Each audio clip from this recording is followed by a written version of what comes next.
Hey guys, I want to talk with you today about Title IX, something that's been in the news a lot over the past several years, but then increasingly over this past week. So, as I talk to you today, what is it? April 26th. As I talk to you today on the 26th, these current events took place just over the last week. So, um, you may have seen in the news where Title IX has been back in the news and it's actually been changed now under the Biden administration. And I want to go over with you what changed and why that matters and why we as husbands and fathers should care. So, first of all, Title IX is largely known as the title for women's sports in schools. So, it's a very short clause. It's a federal education amendment, so this affects the entire nation. And I want to read this to you. It's very short. It's only a few words. Listen to Title IX. Title IX states, no person in the United States shall, on the basis of sex, be excluded from participation in, be denied the benefits of, or be subjected to discrimination under any education program or activity receiving federal financial assistance. That's it. That's all of Title IX. And that came into law in 1972 under a Republican, Richard Nixon.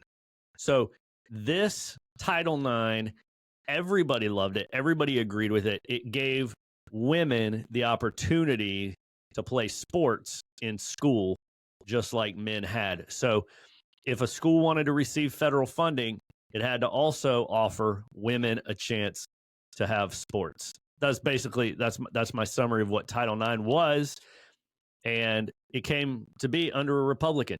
So here's what just changed. One very important word.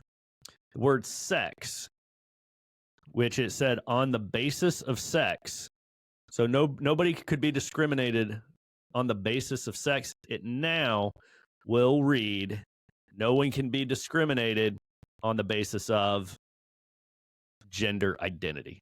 That's the big change. So now the title that literally protected women's sports just destroyed them. It just did the exact opposite now under the Biden administration of what it was started to do under Nixon. So now it doesn't have to do with a person's sex. It doesn't have to do with protecting women, because now it says anyone can say that they're a woman. And now you can't discriminate against them, which means they have to be allowed to compete against actual biological women. And really, most importantly, from my perspective as a father, is it also means that they can legally be in the women's locker room. So now you think about the whole famous incident with Riley Gaines, the swimmer from Kentucky, and Leah Thomas, the guy dressing up as a girl, pretending to be a girl so he can swim against him. By the way, he went from being ranked 89th as a male swimmer to being ranked number 1 as a female swimmer. So all he did was change his bathing suit into a women's bathing suit, and now he's ranked number 1, of course, because men are bigger, faster, stronger. But the really creepy, gross part is he was walking around in the girls' locker room naked. And he has full male genitals. He's walking around in the women's locker room, making them all very uncomfortable. They complained to their coaches, and their coaches told him, listen, just be quiet. Don't make a big deal about this. So now we have the Biden administration, by just taking away the word sex and putting in gender identity, he's now made that situation between Gaines and Thomas, that's now law. So you cannot stop a man legally. You cannot legally stop a man from pretending to be a woman, competing against her, winning the ranking, the award, the trophy, taking the scholarships away from women. Title IX was put in place. It protected women's scholarships to college through their sports, not just their locker rooms, not just their sports, but also their dollars and scholarships and their opportunities available as women in sports. All of that's gone now. Now, any guy can claim to be a woman. Now they're protected under Title IX because it's gender identity, which all comes back to feelings. So this all comes back to facts, what's between your legs versus feelings. What do you feel like you are today? So that's really what this whole argument boils down to. And now you as the parent or you as the female athlete, if you complain, now you are discriminating. So now they will come after you when you complain about this dude competing against your daughter, changing clothes in her locker room, taking her ranking and taking her scholarship. If you don't like that, then that means they can call you names like you're a bigot, and you will be in violation of Title IX because now you're discriminating, because now it's about identity, not facts. So I just want to end with this really important thought here. Throughout the entire history of the field of psychology, of counseling, the entire purpose has been to help the person whose mind is not healthy, the person with the mental health problem. We want to help that person change their thinking, change their mind to match the reality of the world that they live in. That's kind of counseling in a nutshell. Is you feel one way, but reality is the opposite. Which one do we change? We want to change the way you feel to match reality. Good example of this is an eating disorder. Anorexia is a great example. The person feels in their mind like they're overweight and they need to lose weight. But in reality, they are starving. They are wasting away. They are underweight. Now, if you were treating that person, which one would you try to change? Would you try to change their mind to match reality, or change their reality to match their mind? Well, we all know, of course, you want to change their mind. And for all of the history of counseling, that's the goal.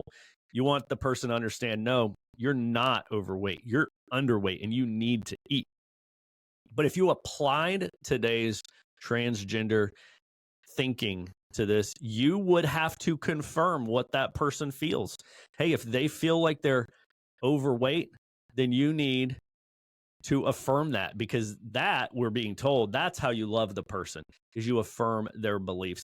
So what if an anorexic girl wanted liposuction? Should you give her that? That will kill her. But if she identifies as being overweight, should you give her the operation to match how she feels? Well, of course not. What would be loving in this situation is to not allow her to get the medical procedure she wants, because that's not real. Reality says you're underweight. Same thing is going on here when it comes to gender dysphoria. We have this epidemic of gender dysphoria going on in our country. More and more people are confused about their gender. Women are confused. Men are confused. They're trying on the opposite gender like we would try on a pair of shoes. They're going to put that gender on, walk around for a few days, see how they feel. And as we're seeing, the vast majority give it up after just a few years, usually post-puberty. People grow out of gender dysphoria. That's what the mental health research tells us, is that most people with gender dysphoria get it during the teenage years, and most of them outgrow it. So what we don't want to do is, we certainly don't want to do any sort of permanent, irreversible medical procedure to that young person while they're going through this dysphoria. That would be like giving liposuction to a teenage girl with anorexia. It's going to be devastating. So think about facts versus feelings. when the facts of reality, you're a man or you're a woman, don't match our feelings, we don't change the facts. We change the feelings. So we want to love these people. We want to be there for them. We want to help them. We want to support them, take care of them, but we don't want to enable them. It's a lot like, if you're a parent, you understand this. If your kid comes to you and they really, really want to go play in the busy street, well, is the loving thing to do as a parent to let them do what they want because that's really what they want? Is that loving to say, okay, Johnny, you can go play in the street. I love you. I want you to get whatever you want. If that's how you feel, go play in the street. No, absolutely not. That would actually be evil. That's hateful and evil and wrong. As a loving parent, you have to say, Johnny, I love you. You cannot play in the street because that's not going to be good for you. So that's what we ought to do as well. If our kids are struggling with this type of gender dysphoria, hey, I love you, but you are not a boy. God made you as a girl, and God has a perfect plan for you. And I understand that you're going through a confused situation right now, and I'm here for you. You can talk to me about it. We can get you to a Christian counselor if you'd rather talk to them about it. But the important thing to know is that God made you.